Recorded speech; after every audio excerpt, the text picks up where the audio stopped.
Que o seu dia seja abençoado. Bem-vindos a mais uma análise. Hoje a gente vai mergulhar de cabeça em um dos tópicos mais debatidos e, francamente, mais confusos da teologia cristã: a escatologia, o estudo das últimas coisas. Nosso foco específico vai ser a visão conhecida como amilenismo. E para nos guiar, a gente está usando uma análise detalhada do teólogo Millard Erickson, no livro dele Teologia Sistemática, mais especificamente o capítulo 4. À primeira vista, a ideia parece simples. O A, em amilenismo, é de negação, então não milenismo, né? A crença de que não vai haver um reino literal de 1000 anos de Cristo na Terra depois da volta dele. Simples. Só que o próprio Erickson já avisa que a coisa não é tão direta assim. Ele aponta alguns desafios bem grandes para quem tenta entender essa doutrina. Exato. E é interessante como ele começa, não pela doutrina em si, mas pelas dificuldades de estudar o assunto. Primeiro, ele diz que o amilenismo muitas vezes é definido pelo que ele não é. Seus defensores acabam gastando mais tempo criticando as outras visões do que de fato construindo positivamente a sua própria parte. É tipo conhecer alguém só pelos inimigos que a pessoa tem, sabe? Fica faltando uma parte importante da história. Faz todo sentido. E qual é o segundo ponto que ele levanta? A diversidade interna. Não existe o amilenismo, mas vários. Erickson menciona que há tantas variações e argumentos diferentes que o sistema pode parecer um pouco bagunçado, uma verdadeira colcha de retalhos teológica. E, por fim, a fronteira com outra visão, o pós-milenismo, é tão, mas tão tênue. Que às vezes eles se confundem. Exatamente. O caso clássico é Santo Agostinho, uma figura gigante na história da Igreja que até hoje é reivindicado pelos dois lados. Ok, então a gente tem uma doutrina que é mais fácil de definir pela negação, que tem muitas versões diferentes e que às vezes se confunde com a vizinha. Isso já prepara o terreno para um debate bem complexo. Mas antes da gente entrar na parte mais cabeluda, que eu sei que é a interpretação de Apocalipse, vamos tentar construir a base. O que todos esses amilenistas, apesar das diferenças, têm em comum? E no que eles se parecem com as outras visões? Essa é a melhor forma de começar. E o que é fascinante é que, para entender o que separa as visões, a gente precisa ver onde elas se tocam. Com o pós-milenismo, o amilenismo compartilha duas ideias centrais. A primeira é que a segunda vinda de Cristo vai ser um evento único, um grande fim de jogo para a história como a gente conhece. Certo. Cristo volta e imediatamente temos a ressurreição geral, o julgamento final e o início do estado eterno. Não tem um período de 1000 anos de transição na Terra. Um evento só, sem etapas no meio. Entendi. E a segunda ideia em comum? Ambos veem os 1000 anos de Apocalipse 20 como um número simbólico. Para eles, o número 1000 na Bíblia frequentemente representa um período longo, completo, perfeito. Não um calendário literal de 365 mil dias. Então, para eles, esses 1000 anos não são um futuro reino terrestre. Mas sim o quê? Uma representação da era da Igreja, o período entre a primeira e a segunda vinda de Cristo. Certo. Mas o que me surpreendeu na leitura do Erickson foi descobrir que o amilenismo também tem pontos em comum com o pré-milenismo, que é tipo o seu principal adversário teológico. Ele fala de uma visão mais pessimista da história. Exatamente, e esse é um contraponto crucial. Ao contrário do otimismo de muitos pós-milenistas, que acreditam que o mundo vai melhorar progressivamente até a volta de Cristo. Pela pregação do Evangelho. Isso. Os amilenistas tendem a ser mais céticos. Eles não esperam necessariamente uma conversão em massa do planeta. A história continua sendo um campo de batalha entre o bem e o mal até o fim, e a Igreja pode muito bem ser só um pequeno remanescente fiel quando Cristo voltar. Ah, então é por isso que eles também compartilham a ideia da iminência da volta de Cristo? Porque se não precisa esperar o mundo inteiro se converter, ele poderia teoricamente voltar a qualquer momento. Perfeito, essa é a conexão. Tanto o amilenista quanto o pré-milenista histórico vivem com essa expectativa de que a volta de Cristo pode ser a qualquer momento. Não há um grande evento profético que precise acontecer antes.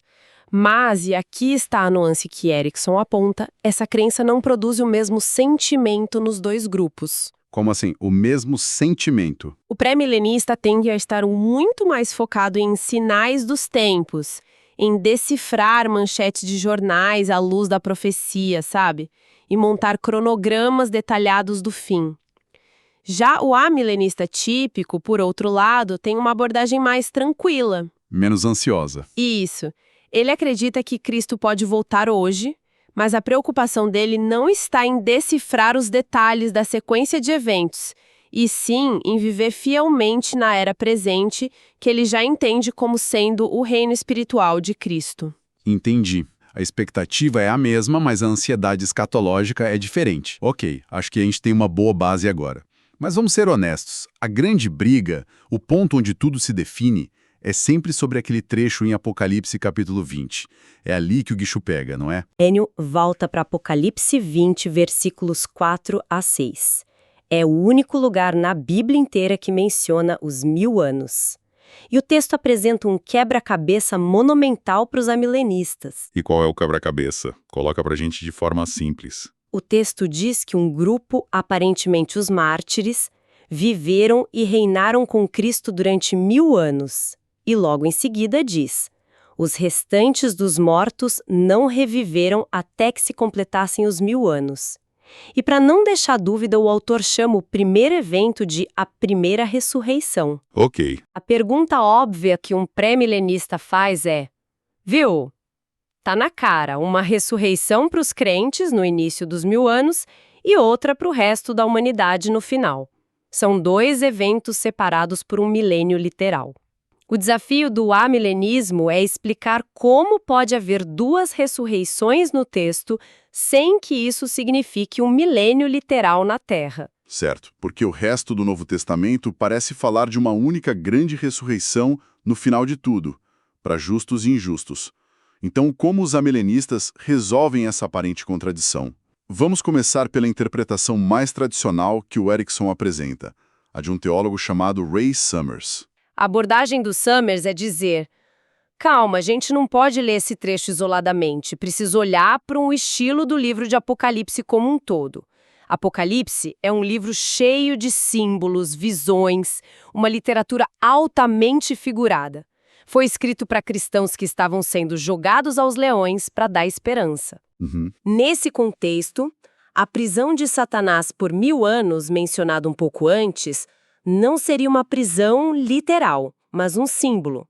O símbolo de que durante a era da Igreja, o poder de Satanás de impedir o avanço do Evangelho pelo mundo foi restringido. Ok, o cenário é simbólico. E a primeira ressurreição, então, se não é um corpo saindo do túmulo, o que é? Para o Summers, é uma ressurreição espiritual. Pense nela como uma promoção póstuma. Em Apocalipse 6, as almas dos mártires são vistas debaixo do altar, clamando por justiça, parecendo vítimas. Em Apocalipse 20, essas mesmas almas estão sentadas em tronos, julgando e reinando com Cristo. Elas foram vindicadas. A primeira ressurreição é a passagem delas da morte para a glória celestial. É o triunfo delas no céu.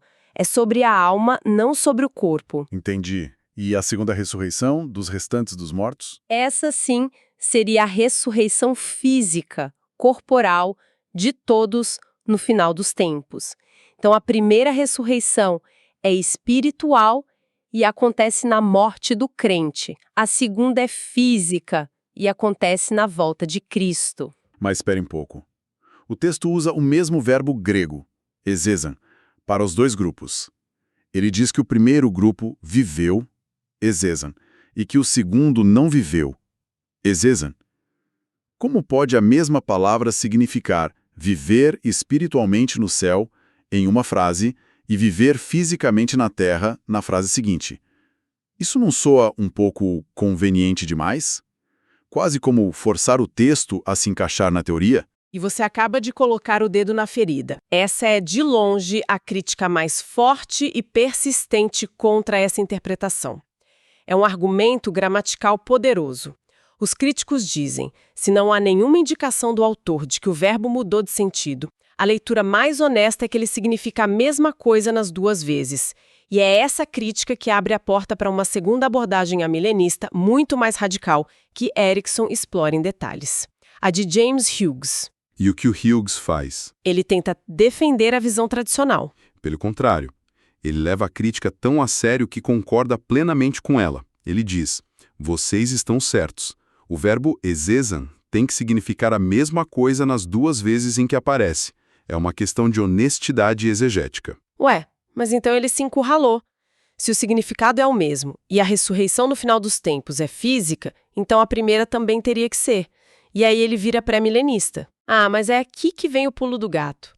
Hughes encontra uma terceira via surpreendente. Ele diz, e se, em vez de ambas serem físicas, ambas as ressurreições mencionadas nesse texto específico forem, na verdade, espirituais? As duas. Como ele defende uma ideia tão radical? Isso muda tudo. O argumento dele é como o de um detetive, sabe? Construído com várias pistas do texto. Primeira pista, os sujeitos da primeira ressurreição. O texto grego fala literalmente das psaicas, as almas dos que foram decapitados. Hughes argumenta que, gramaticalmente, a construção usada ali quase sempre se refere a almas desincorporadas, a espíritos sem corpo físico. Ora, almas não podem ter uma ressurreição física, então, desde o início, o texto estaria falando de um estado espiritual. Interessante, já começa a mudar a perspectiva. Qual a próxima pista dele? A pista do verbo, o famoso exé-ixan. Ele analisa o tempo verbal, o auristo, e argumenta que a melhor tradução não é eles voltaram a viver ou reviveram, que sugere um evento pontual de reanimação. A tradução mais natural seria eles viveram, descrevendo o estado contínuo deles durante os 1000 anos. Eles viveram e reinaram nesse período. Ou seja, a passagem não descreve o momento em que eles voltaram à vida, mas sim a qualidade de vida que eles tinham no céu. Ok, então o texto descreve almas no céu que estão vivas com Cristo. Mas o autor chama isso de ressurreição? Como ele explica isso? Um estado de vida não é a mesma coisa que uma ressurreição. Esse é o passo mais ousado do argumento de Hughes. Ele propõe que a nossa definição moderna de ressurreição como sendo exclusivamente a reanimação de um corpo físico é muito restrita e não corresponde a todo o uso bíblico do termo. Ele vai para outras passagens para provar o ponto dele. Que passagens, por exemplo? O exemplo principal é de Lucas capítulo 20. Jesus está debatendo com os saduceus que não criam na ressurreição.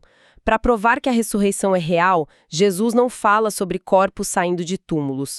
Ele diz que Deus se apresentou a Moisés como o Deus de Abraão, de Isaque e de Jacó. E aí Jesus conclui, ora, Deus não é Deus de mortos e sim de vivos, porque para ele todos vivem. Certo. Abraão, Isaque e Jacó estavam fisicamente mortos há séculos, mas Jesus usa a condição viva deles, no mundo espiritual, para provar a doutrina da ressurreição. Para Hughes, isso é a prova de que, em certos contextos, ressurreição pode ser sinônimo de a vida do porvir, a sobrevivência da alma após a morte. Uau! Isso é realmente redefinir o alcance do termo.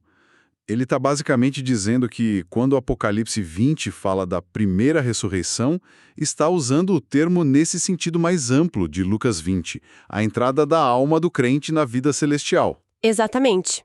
A primeira ressurreição é simplesmente morrer em Cristo e ir para o céu. E se essa é a primeira, o que acontece com os restantes dos mortos que não reviveram? Se a segunda ressurreição também é espiritual, o que isso significa para eles? Boa pergunta. Eles nunca entram nesse estado de vida espiritual com Cristo. É a conclusão de Hughes. Existem 2 grupos de mortos: físicos, os mortos que estão vivos espiritualmente com Cristo, os justos, e os mortos que estão mortos espiritualmente, os injustos. A passagem estaria simplesmente afirmando que este segundo grupo não desfruta daquele estado de vida e reinado com Cristo, durante a era da Igreja. Mas a frase, não reviveram até que se completassem os 1000 anos. Isso soa muito como se eles fossem reviver depois. É o que a palavra até sugere para mim. E essa é a última peça do quebra-cabeça de Hughes. Ele argumenta que a palavra grega para até, ashri, nem sempre implica uma mudança de estado depois do período. ele dá um exemplo de Romanos 5. Porque até o regime da lei havia pecado no mundo. Ora, o pecado não parou de existir depois que a lei foi dada. Pelo contrário, continuou existindo e a lei o tornou ainda mais evidente. Portanto, até ali não implica uma reversão. Entendi. Da mesma forma, em Apocalipse, dizer que os injustos não viveram até o fim dos 1000 anos significa simplesmente que eles não viveram durante esse período, e o texto não garante e talvez nem sugira que eles viverão depois. Minha nossa! É uma argumentação exegética densa e fascinante. Um detalhe gramatical, o uso de uma preposição pode mudar o sentido de tudo. Mostra que o estudo teológico é um trabalho minucioso de investigação textual. E o que a gente vê aqui são duas tentativas brilhantes de resolver o mesmo problema. A visão de Ray Summers e a visão de James Hills são, no fundo, estratégias diferentes para harmonizar Apocalipse 20 com o que o resto do Novo Testamento parece ensinar sobre uma única e grande ressurreição geral no fim dos tempos. Então, o que tudo isso significa? Hoje, a gente mergulhou fundo nesse quebra-cabeça de Apocalipse 20, um texto que define todo o debate sobre o milênio. Vimos a interpretação mais convencional, que propõe uma primeira ressurreição espiritual e uma segunda física. Certo, a de Ray Summers. E essa solução mais radical de Hughes, que, para manter a consistência da linguagem, argumenta que ambas as ressurreições mencionadas no texto são, na verdade, espirituais. Exato. E isso nos mostra que o amilenismo não é uma visão monolítica, mas um campo de debate vibrante, onde os estudiosos levam a sério tanto a linguagem do texto, quanto a consistência com o restante da escritura. E a nossa análise deste capítulo de Millard Erickson está apenas começando. Há muito mais para explorar. No nosso próximo encontro, vamos continuar essa discussão, saindo um pouco da gramática de Apocalipse 20 para entender melhor a natureza do milênio segundo o amilenismo e como eles interpretam as profecias do Antigo Testamento sobre o reino. Vai ser uma continuação imperdível. E para finalizar, deixo uma provocação baseada no que a gente discutiu. A argumentação de Hughes depende fundamentalmente de expandir o significado de ressurreição para além do corpo físico, baseando-se em outras passagens. Isso nos leva a uma pergunta mais ampla. Até que ponto a linguagem que nós hoje usamos para falar sobre a vida após a morte, termos como alma, espírito, ressurreição, molda ou talvez até limita nossa capacidade de entender o que as escrituras realmente queriam comunicar sobre o futuro? Uma excelente reflexão para levarmos conosco. Obrigado pela companhia nesta análise profunda. Deus abençoe todos os ouvintes.